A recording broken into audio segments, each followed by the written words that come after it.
Giulio, it's so great to sit with you as always. How's your Monday going so far? It's great to be here with you today in Milan. My Monday is going great, actually. I don't know if you know, but I love Mondays. Quite different from everybody else. Monday for me is a great way to start well the week, to set your goals, your expectations, the pace, everything that you want to get from the week done, and to bring people up to speed. So actually, Monday will shape the way that your week is going to be. So I like Monday, and I better to like Mondays. I do too. If I could sit on the Casa Cipriani couch in Milan every Monday, then it's a good week for me. For sure, there are worse ways to start a week, but it's very important to have a mindset of liking Mondays. It's exactly. Like liking the beginning of the day. It's if you have energy and you can canalize it, it's great. Every beginning is great. I love that. Around the world with your host, the Gstaad Guy, we welcome you back to the Gstaad Guy podcast, sharing stories of excellence with those in the know for those who just know. How was your weekend? I assume you were sailing, as you always do on these summer weekends.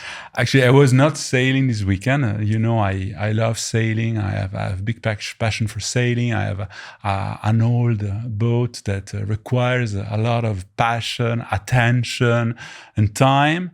I've been refitting it for the last years and years. But we spend a lot of time when we're young defining our taste, defining our passions, fulfilling our hobbies, and then all of a sudden, we become father and we realize that our priorities, personal priorities, are no longer the family priorities for the weekend.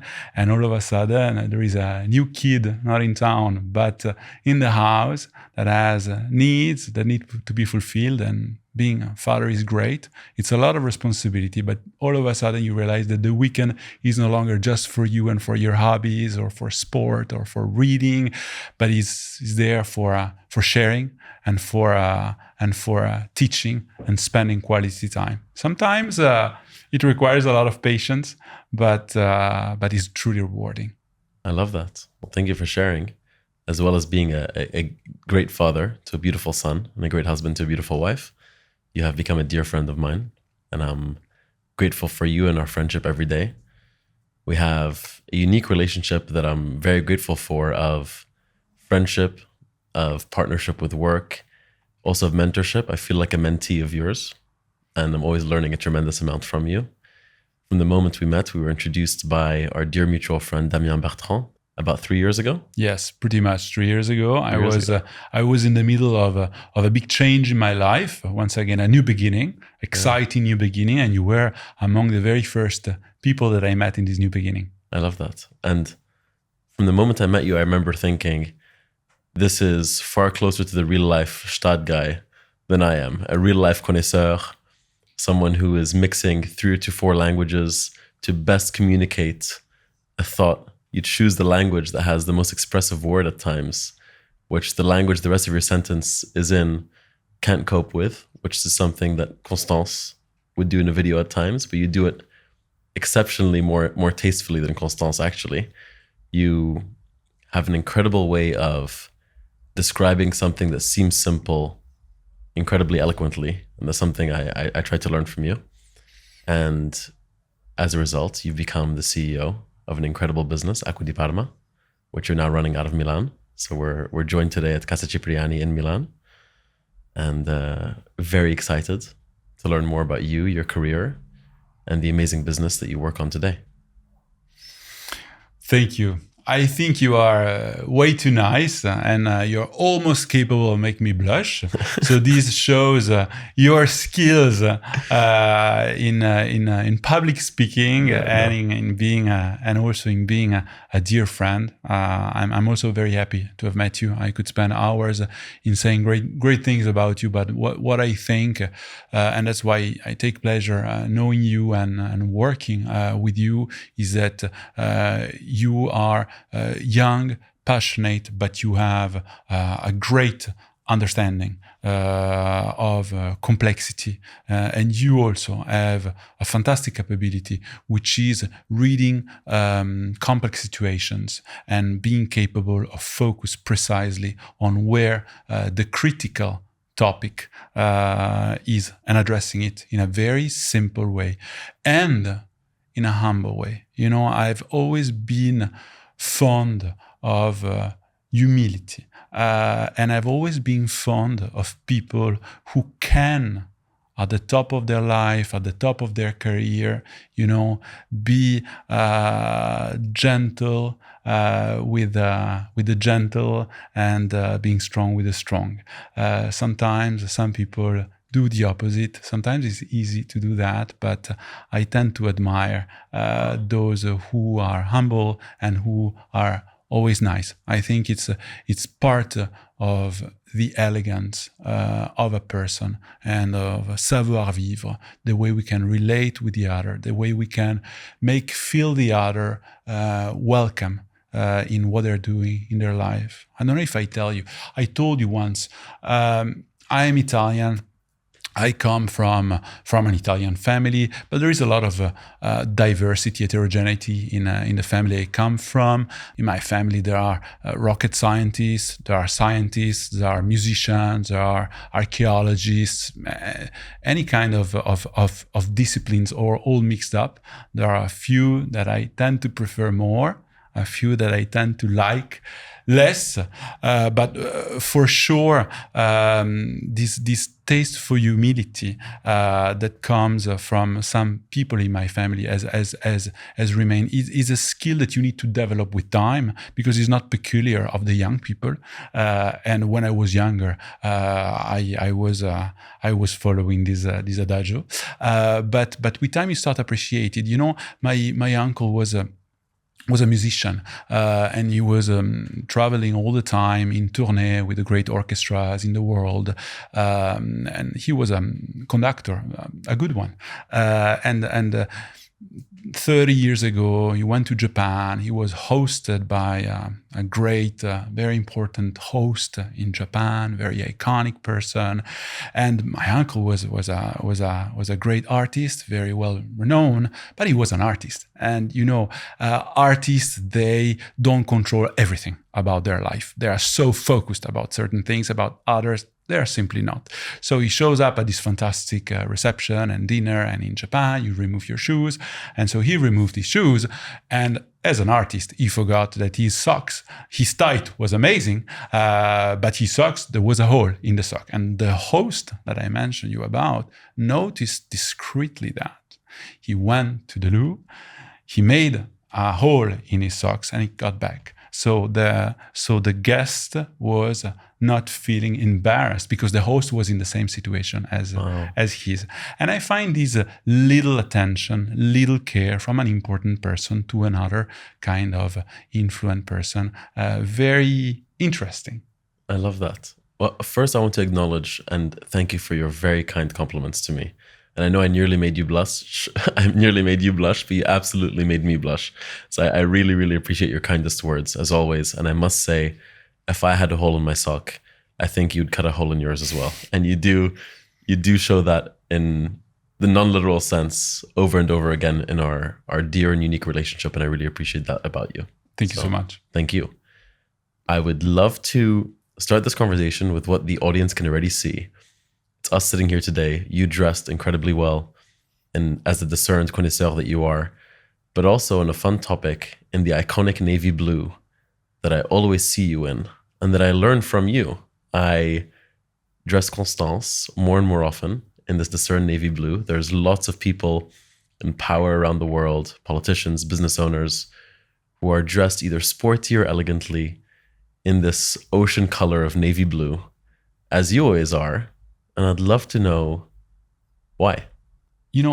Navy blue is a very discreet and elegant color. It's profound. It's something that conveys calm, timelessness, and stability.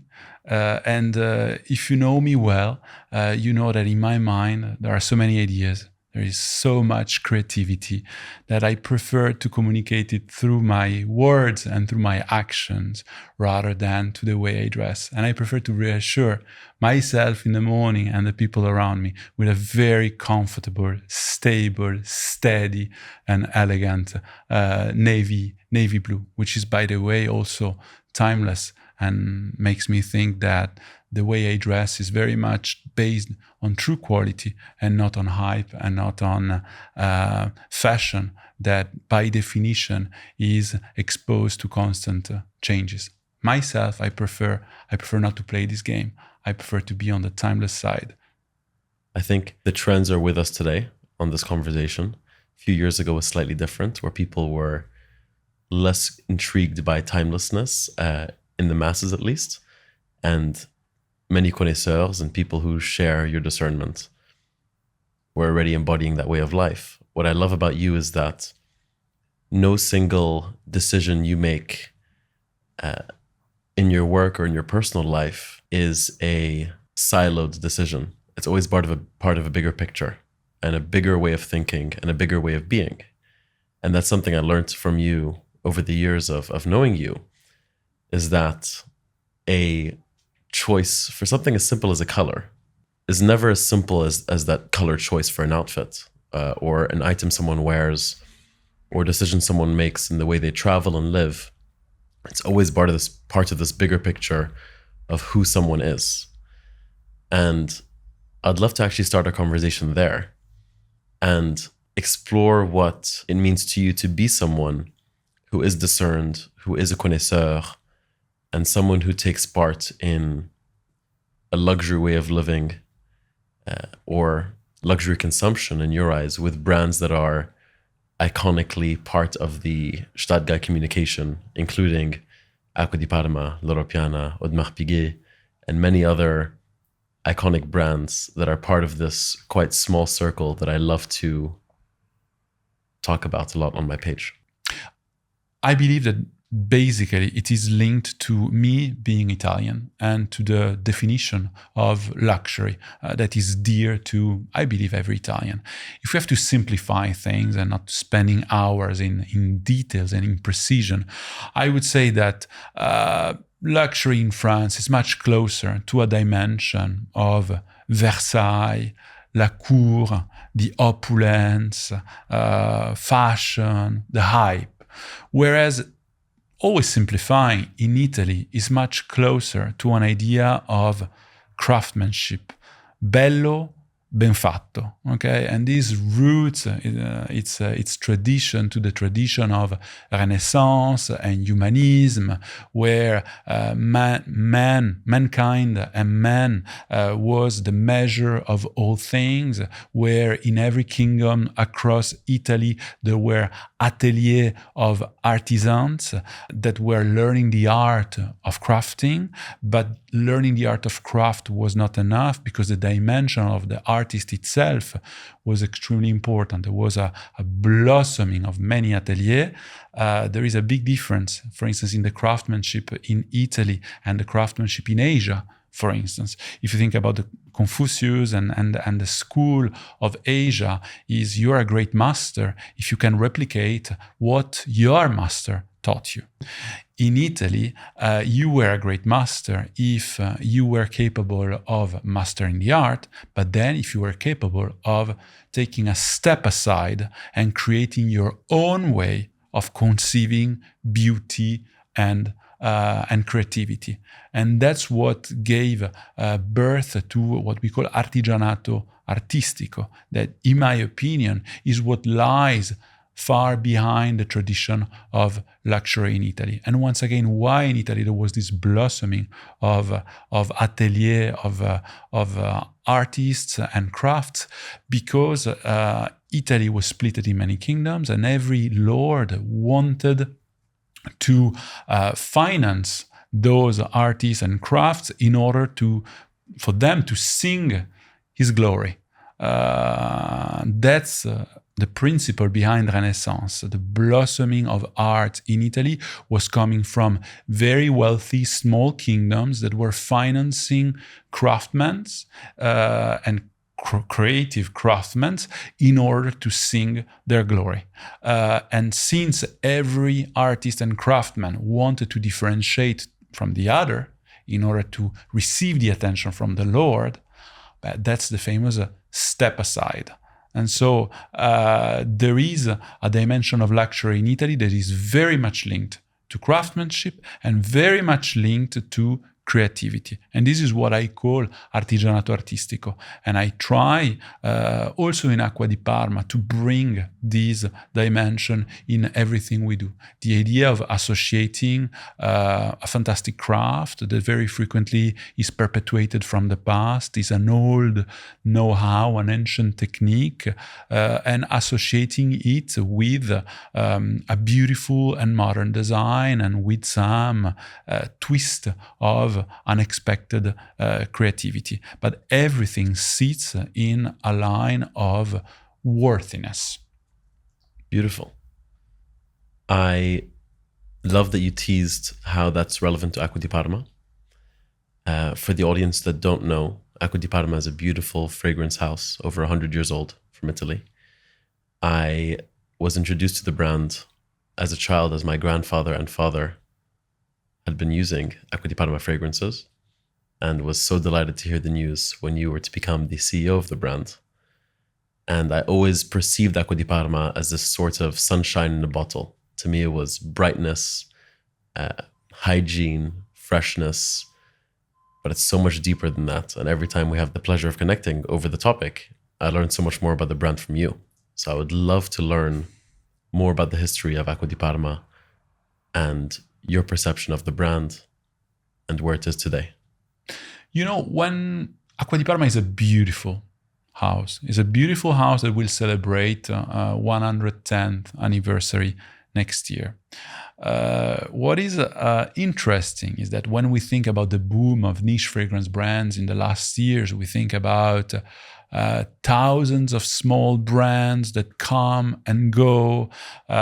We think about trends. Acqua di Parma was born in 1916, so it was one of the very first niche fragrance brands, but it managed somehow to surf above trends for the last 110 years. And that's fantastic. It's a niche brand from Italy that is now become more than a niche brand. It's clearly a heritage or a legacy brand, but it is not at all turning its back on the past, but on the contrary, it's turning its face forward. There is an expression that I like to say, there are some brands of fragrance that are built on memory, and there are some others that are built on way of living. And I believe Acqua di Parma is built on ways of living. That's why Acqua di Parma is not only a fragrance brand or a niche fragrance brand, but is an art of living house. In the last decades, Acqua di Parma managed to truly embody much more than fragrance. But when I ask around me, discern people that have been knowing Acqua di Parma since decades or since generations as you, they tell me there is only one fragrance that embodies the style, the elegance, the refinement of Italy. And that's amazing. And it's so rich. It's one country, the style of one country in a bottle. But it goes even beyond, because especially when it comes to summer, some people tell me, and even on TikTok, when I try and understand what people are saying about the brand, there are so many people saying it's a fantastic Italian vacation in a bottle. There is nothing better than a compliment such as this. Now, our responsibility is to manage to imagine what they are referring to, and try to tell our beautiful stories, to compose our beautiful notes in order to create and intercept this vibrant way of living. And this is done through fragrances, and we're going to come back to that later on the way we try to give more and more personality to our fragrances in order to make them more and more different from anything else. It goes through art of living, because Acqua di Parma not only crafts iconic fragrances, but it also crafts beautiful pieces of art of living that can be of daily use or more exceptional masterpieces. And then we are guardians of the temples also of among many others, but of Italianity. We have this honor and responsibility, which is being ambassador of not only the Made in Italy, but of what it means being Italian, and the meaning of Italianity across the world, and to export it in an elevated way, not in a cliche way, and to nourish it and to make it relevant all the time. Can you define some of those values that make Acqua di Parma what it is, and in that bottled summer vacation? Because there are values that I observe of the house, which are an appreciation for the beauties of life. And there's this playful undertone with Acqua di Parma. There's this familial undertone of the simple beauties and pleasures of life, and this love for nature, this love for sun. But I know I have a very simple view of this, and I'd love to deeply understand, who is Acqua di Parma? What are the values that a person who loves the brand feels aligned with? You know, it's important we remember how Acqua di Parma was born. It was born in 1916. It was created by an aristocratic person coming from an important aristocratic family from Parma. Parma was at the time the capital of fragrance in Italy, because since 1816, when Marie-Louise, the Duchess of Parma, arrived in Parma, she was fond of flowers and fragrances, and she created around the court of Parma the culture, and she supported the creation of the industry of fragrance in Parma. Parma became the capital of fragrance. So Carlo Magnani, the founder of Acqua di Parma, was raised in a family that was treasuring art and beauty, but in a city that was specialized also in fragrance. He was a connoisseur, he was a discerned, you can imagine, traveling all around the world. He was also trading in textile, funny enough, trading in textile from England and importing into Italy at the time beautiful textiles. And he was an elegant person. He was fond of art, and he was traveling extensively for business or for pleasures. And at a certain moment, he decided he wanted to create something different from what the fragrances in fashion at the time were. You know, the French fragrances, very opulent, very rich, with a high projection. And once again, we come back to this beautiful image of Versailles. He wanted to create something very different.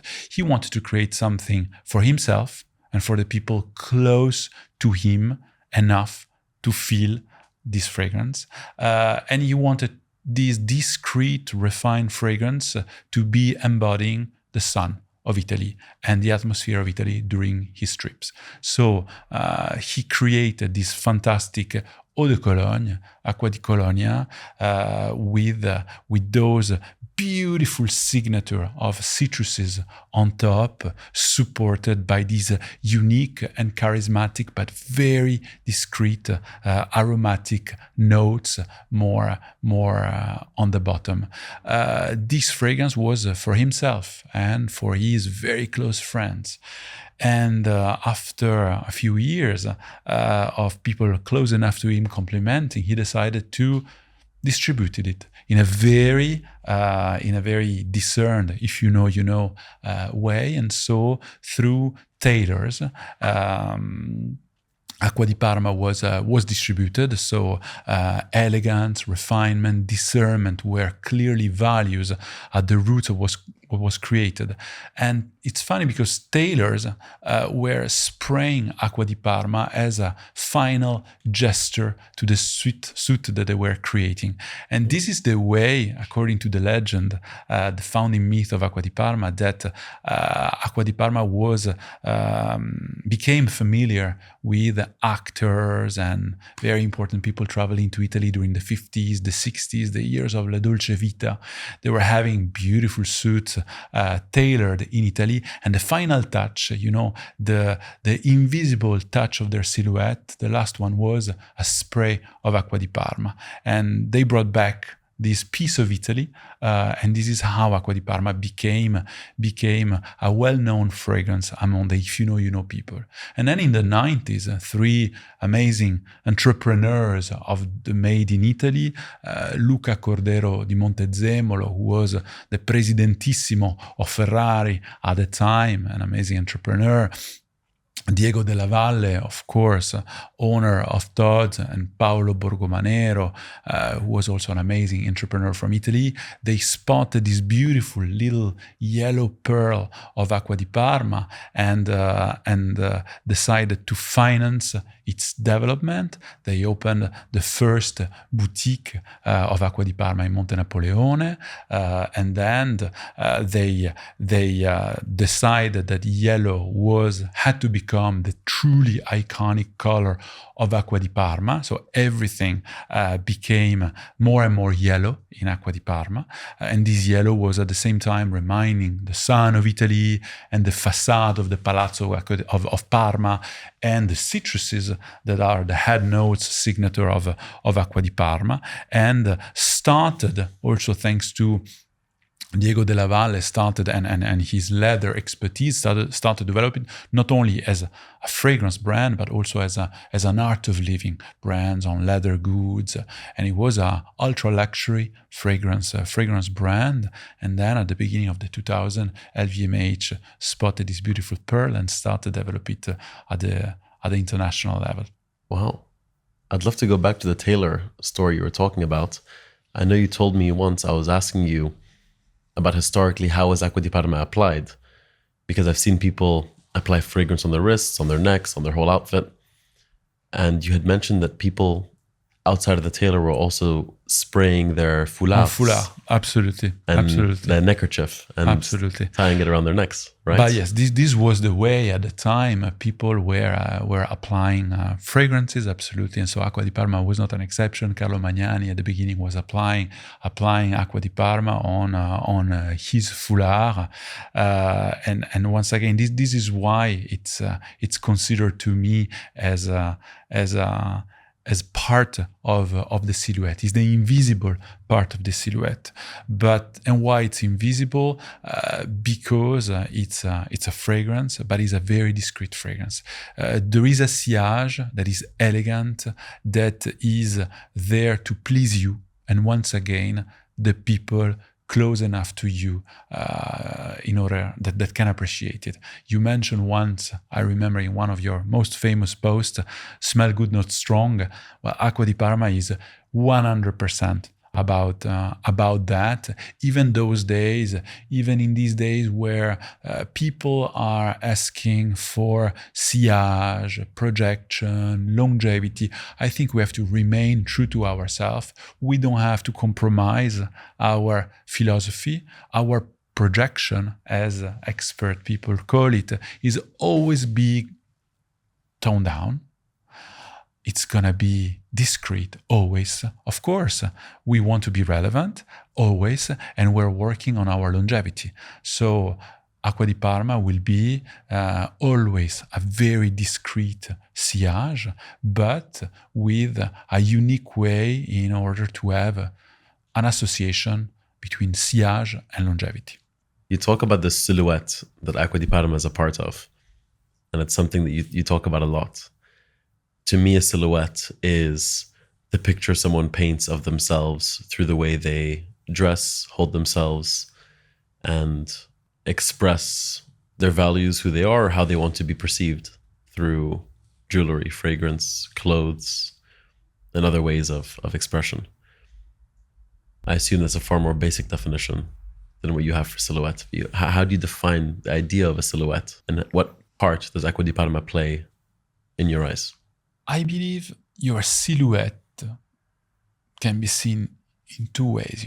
It's the sum of the garments that you're wearing, or is your aura, your allure, as French people would say. So it's something very much linked to a dynamic and flowing image, in my opinion.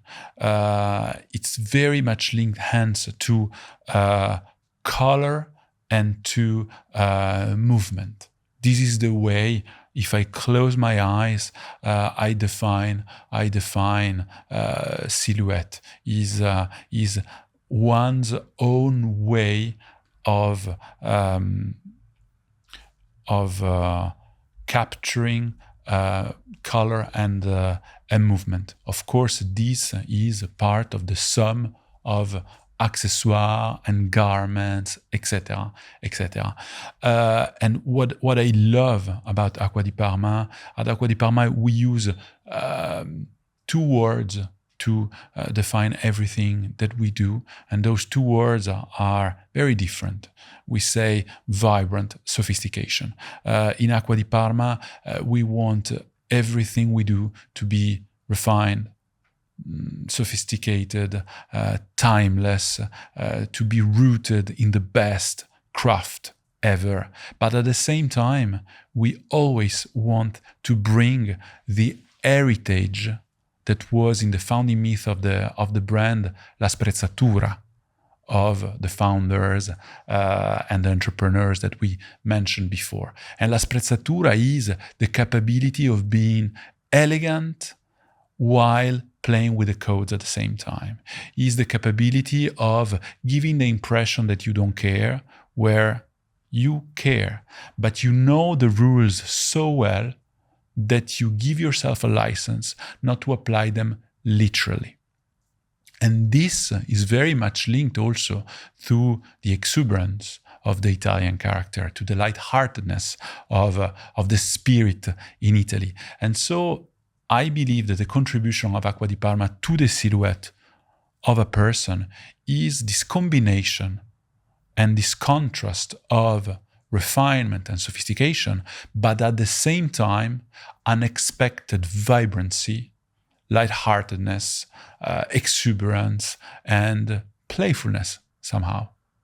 I love that. As always, so eloquently put, but also so digestible. When you describe these things, it makes very clear sense. And so, for instance, in my silhouette, the color is brought by the fragrance. Yep. It's the neutral navies, but then you have the... And by myself, I believe. And your personality, absolutely.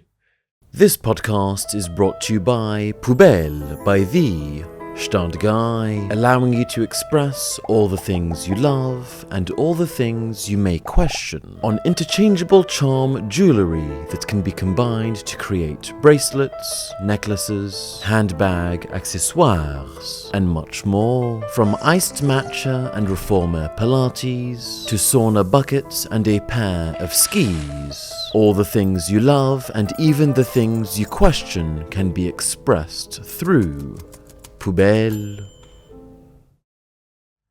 On the topic of the fragrance, there are colognes, eau de toilettes, and perfumes. Are there any other categories that I'm missing under the fragrance umbrella?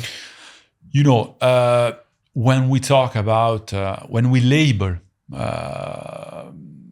subcategories in the category of fragrance, we very frequently refer to the concentration. Okay, so eau de cologne indeed is historically a light concentration, followed by eau de toilette, eau de parfum, parfum, and then since younger clients and some consumers today, clients today are going more and more for sillage, well, there are many new initiatives across the market of more concentrated juices like extracts, for instance, and then it becomes also not only a technical label, but a marketing exercise in which maisons tend to innovate, labeling new concentration in new ways. But yes, basically, cologne, eau de cologne is a very light water with very low concentration. Eau de toilette a little bit more. Eau de parfum, then parfum, and extract. But there is something interesting, or there is a myth that discern people know and new clients not necessarily know, is that concentration doesn't define the quality of a fragrance. If we talk about garments, it would be like saying that heavy garments are of a better quality than light garments. And we both know that this is not necessarily true. Just because they use more fiber, we both know that this is not necessarily true. So quality is very much defined by the quality of the ingredient, by the process of extraction, and recently, and we're going to talk about it maybe later, the quality of the enhancement of what is extracted, and then the masterful creativity of the nose behind in playing with those notes and in composing. This is what defines the quality of a fragrance. Then, of course, this quality can be applied if it was a garment. This could be applied to a very light shirt or a very heavy coat, but it's not the concentration that defines the quality of a product, but is all the rest. I can very easily make the decision of windy day, let me wear a gilet, sunny day, I'll wear a light shirt. I cannot make that same decision clearly when it comes to choosing a cologne, an eau de toilette, or a perfume. How do you differentiate your uses and decide which type of fragrance makes the most sense for a type of moment? Already, historically, things have changed, because historically, people were having a signature olfactive. And so very frequently, they were having one fragrance, defining themselves and signing their presence and their personality. Mm-hmm. Having one signature scent. Exactly. And not having anything else. Even myself, when I was younger, for many years, I was choosing a signature, and I was sticking to that for many, many years. Times are changing. And now people, they like to express themselves more and more by the way they dress, by their style, and hence also by their fragrance. It's a very personal choice. And I love the idea that maisons are there to help their clients enhance their mood and their decisions. Remember, a way of living. And so I'm very happy to Acqua di Parma be there to enhance a vibrant way of living. Acqua di Parma, in my opinion, has always to remain vibrant. So head notes, you will always find the sun of Italy. But it's clear to me that I tend to prefer more summery fruits in the summer. For instance, the blue line Mediterraneo of Acqua di Parma that project me immediately in some beautiful terraces on the Mediterranean in the summer, that makes me think about the slow pace and the vibrant art of living of Amalfi, Panarea, or Capri. These kinds of fragrances to me are just Italian summer in a bottle. So I prefer personally to use them in the summer, whereas in the winter I prefer to be coated a bit more. I prefer to wear fragrances that are warmer, still full of light, but warmer and maybe more aromatic with some more spices. I think, for instance, about Zafferano. It's an amazing fragrance that I love to wear in the winter. I notice that especially younger clients these days, and I think it's great, there is a way to compose fragrances the dogmatic way, which is the maison way. But then there is the client way, and I think we have to respect that. Clients, especially young clients, are more and more mix and matching fragrances. And I know that the nose that I work with, they don't like this because it would be, let's take the example of music. It would be like mixing two discs together, probably. You understand? Mm-hmm. I think that no artist like his music to be mixed with another artist, because that was not what the music was meant to be. But I think that the DJ or the musician that is mixing has a creative démarche that can be interested and needs to be respected. And so I respect those clients who have taste and can done it in a discerned way, when they use some fragrance to enhance the notes of another fragrance. Or, and this is layering, basically. You can take the vibrant, uplifting note of cologne to boost some notes of another warmer fragrance, for instance, and make something that is a comfortable, warm, but at the same time uplifting.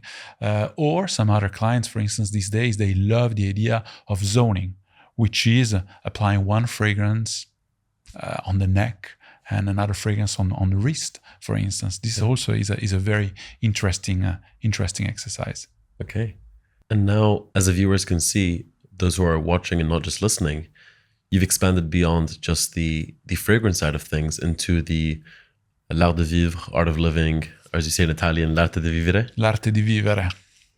With all these beautiful home and travel items, which deeply express the values of Acqua di Parma, but also have a sense of utility, a sense of playfulness. I'm looking at the chapeau candle right behind you right now, which I'm a big fan of, which is the little chapeau hat. You open it and there's two candles within. So simple, but so fun. Why have you taken the conscious decision to expand beyond the depth of fragrances that you've proved can continue to go deeper and deeper, and to actually widen the scope into new categories, which include visuals, things you can touch, and things that are practical in different ways? Well, the Maison has always been a fragrance and art of living house. I like to think about the name of certain iconic fragrances that we have as an expression of it. Take Fico di Amalfi is the fig, but is also Amalfi. So is the ingredient in the fragrance, but is also the fantastic, beautiful summer location in Italy.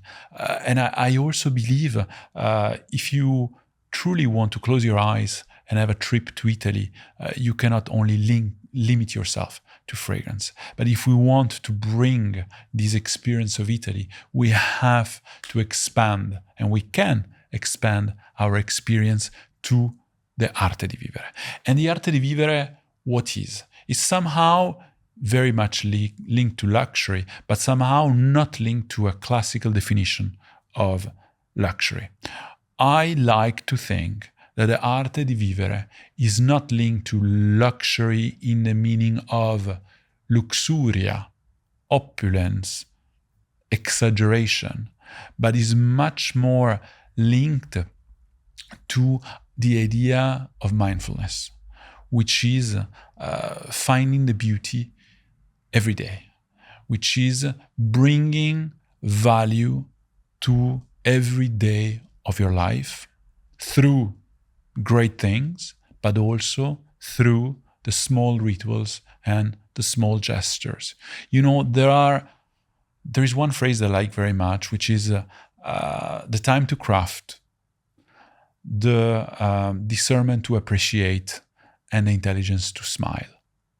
I think that those three dimensions are what define very much the historical art of living of Italy. So the capability of appreciating the culture, but in a spontaneous way, without making a big fuss of it, because you were born with that. That's the way things should be done. The culture has to appreciate this, but also the intelligence to glide above things and see things with lightheartedness. That doesn't mean at all superficiality, as Italo Calvino wrote in his American lesson. An ode to lightheartedness and not to superficiality is not at all the same thing. It's the capability of flying and gliding above things without your heart being heavy. And I think that the arte di vivere in Italy is this capability of living everyday's life surrounded by beauty, surrounded by culture, but also appreciating the small things, appreciating the art of conversation, appreciating a small coffee, appreciating a sunset, a stroll downtown, seasonality when you go at the market and you choose at the il mercato della piazza, and you choose your vegetables, is mindfulness in the end. And this idea of craft, culture, and lightheartedness, I try to instill it in everything we're doing in our art of living. So is the conjunction between beautiful craft, smart design, and a touch of exuberance, a touch of wittiness. Take the chapeau candle, is beautiful handmade porcelain. It's a headache to produce. It's a headache to be produced because there are different thickness in the porcelain, because it's quite a complex object that needs to be put in a oven at 1000 degrees. And as you know, different thickness reacts to heat in very different way, and different thickness don't expand in the same way, and they can easily crack. So at the beginning, developing this on a technical standpoint was quite complex, but it's beautiful craft. Is the idea of a design that is clean, neat, that reminds the Art Deco bottle of our fragrances, and the playfulness, surprising aspect of you can open it up and it becomes one candle, two candles, and one of the two candles has a shape of a hat, of a chapeau, hat down. This for me is the embodiment of everything we're doing. A profound craft, a smart and very elevated but clean design, and a bit of sense of humor and lightheartedness. Beautiful. I think one thing that I'd love to add to that list is you're passionate about intrapreneurship as well. And I say intra instead of intra because within a 100-year-old plus maison where so much history is present, you still have this desire and actually requirement of innovation with your colleagues, with yourself, and always reinventing and coming up with new and bright ideas while maintaining heritage and respect for what came prior. Is extremely important. Is this whole idea of contrast. You know, some people more successful than me in the past say that contrast is about Flintstones getting rubbed in the opposite direction and create sparkle. I love this image. And I think that contrasts, putting together ingredients that apparently don't belong together, is what makes life exciting. And this is what we do at Acqua di Parma every day. And this is my biggest responsibility, is to make sure that this tension is always there. That idea of early adopters is something I actually work on every day with my content.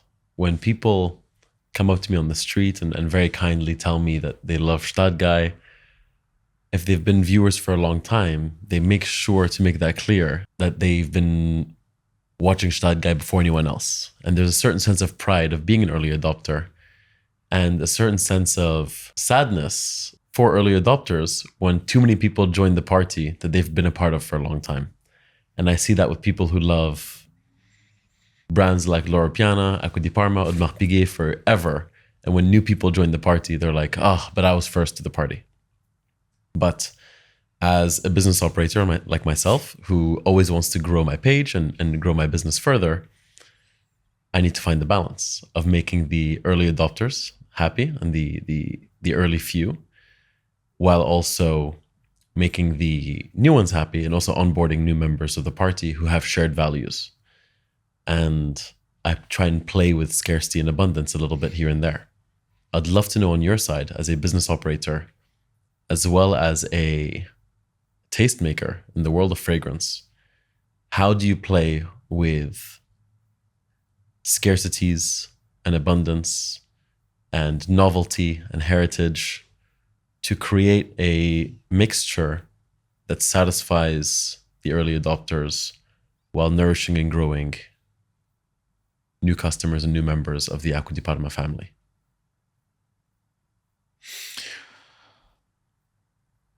I believe you said in your question a word that is paramount, which is values. First of all, that's the rule breaker. What I mean is, if the target addiction of your business is done through adding new values that are not compliant with the original one, that's a big no-go. Of course, it's normal that businesses desire to grow. It's quite understandable. We have a beautiful idea. We have something to bring, and we want more and more people that think alike to enjoy it. But it's the think alike that, in my opinion, is crucial, and that cannot be compromised.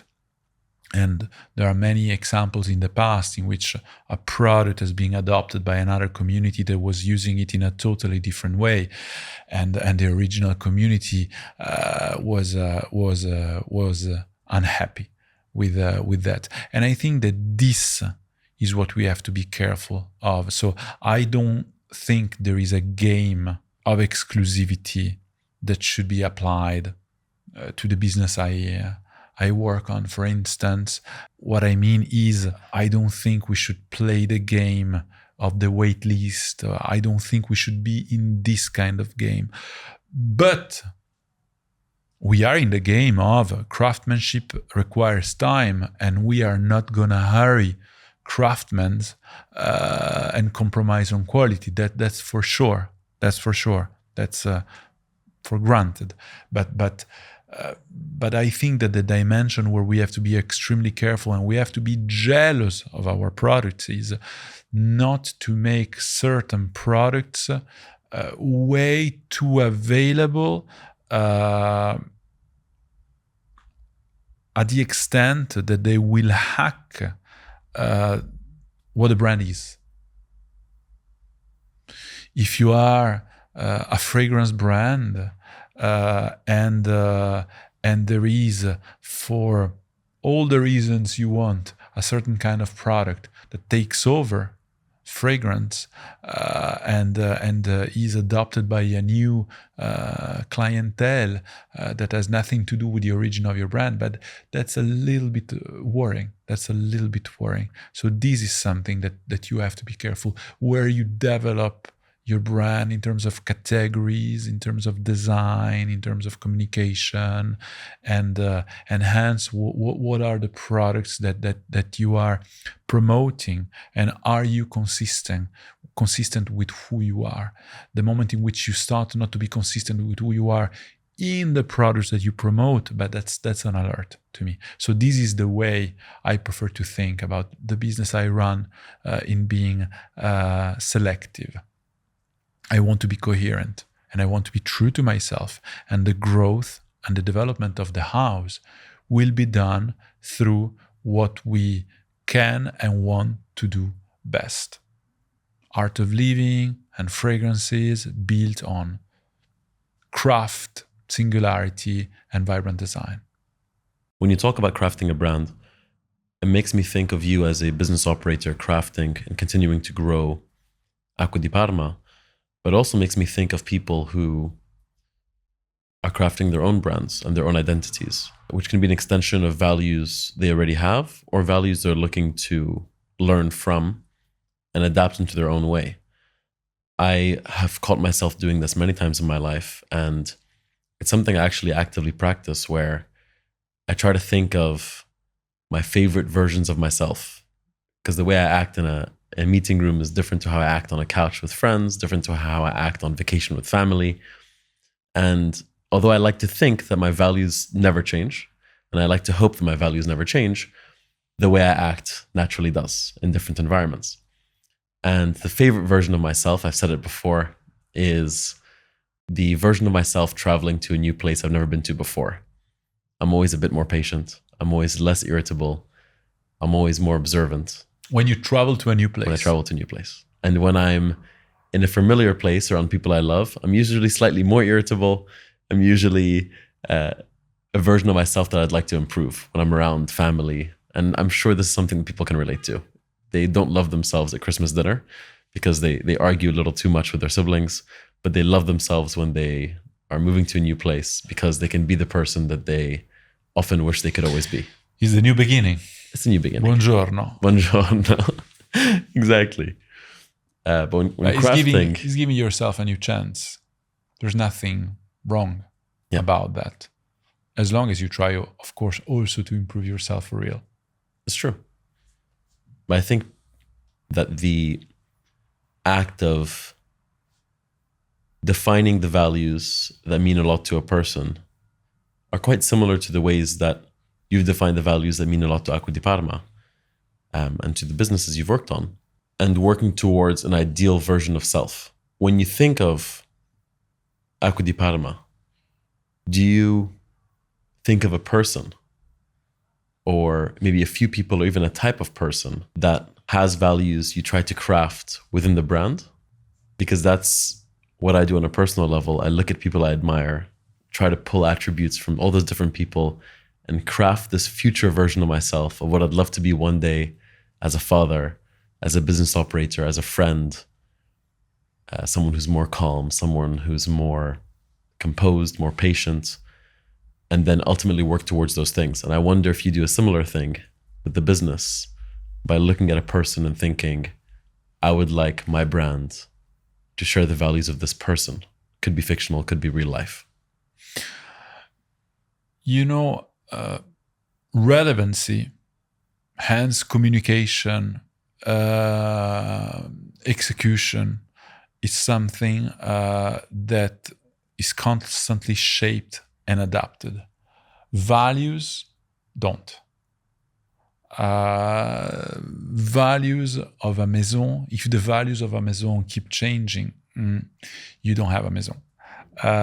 So your founding myth, your values needs to be crystal clear and well defined. Then the way you bring them in communication, you bring them to today's zeitgeist is of course an exercise that needs to be constantly renewed.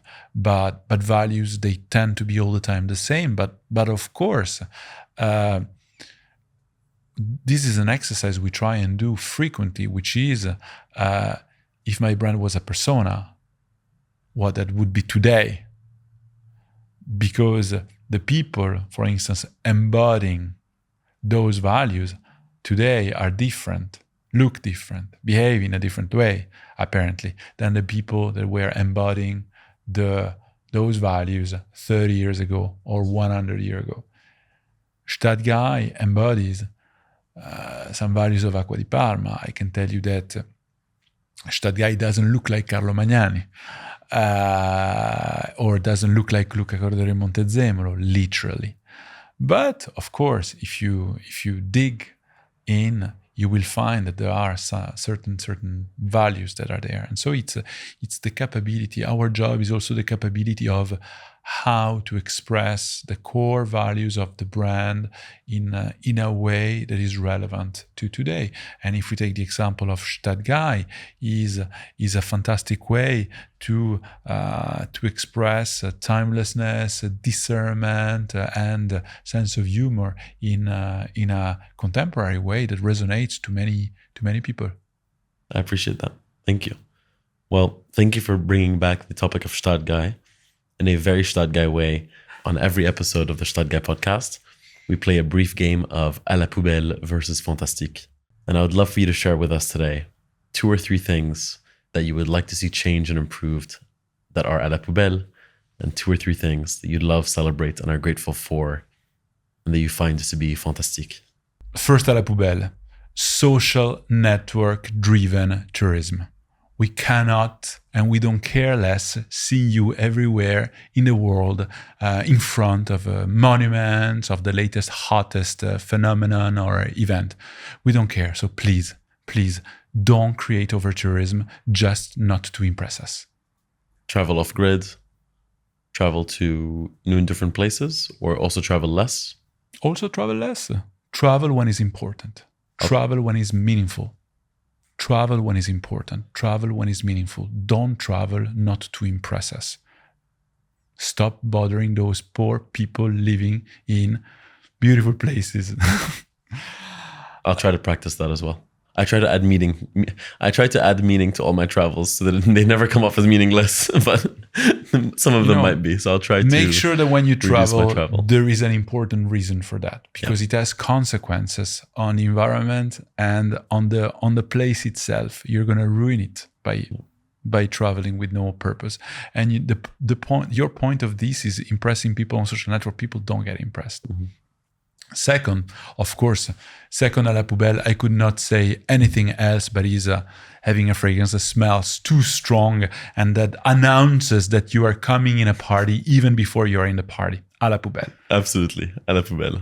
Fantastique, being nice to people, especially with people that don't have power and that cannot make decisions that influence your future. Be nice to those. And I believe that karma will be nice with you.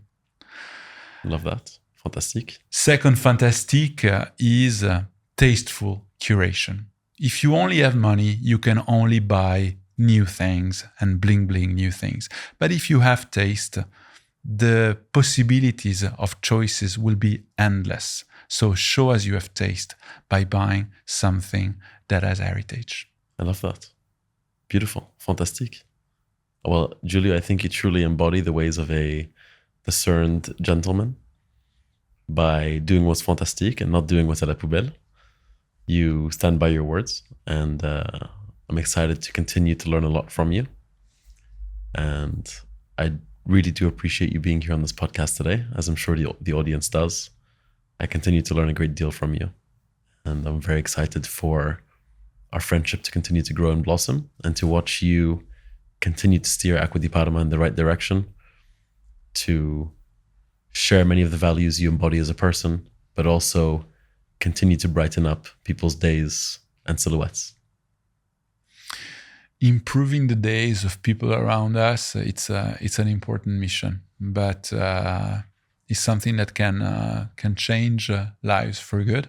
So it's a good challenge that I'd like to take. I hope one day it will be good enough so people can say it, that I made their day. I think it's a fair challenge, and I thank you for raising it, and I thank you for your invite, of course, today, and I thank you for your sincere relationship that you show every time with me, and of course for your sincere affection for Acqua di Parma.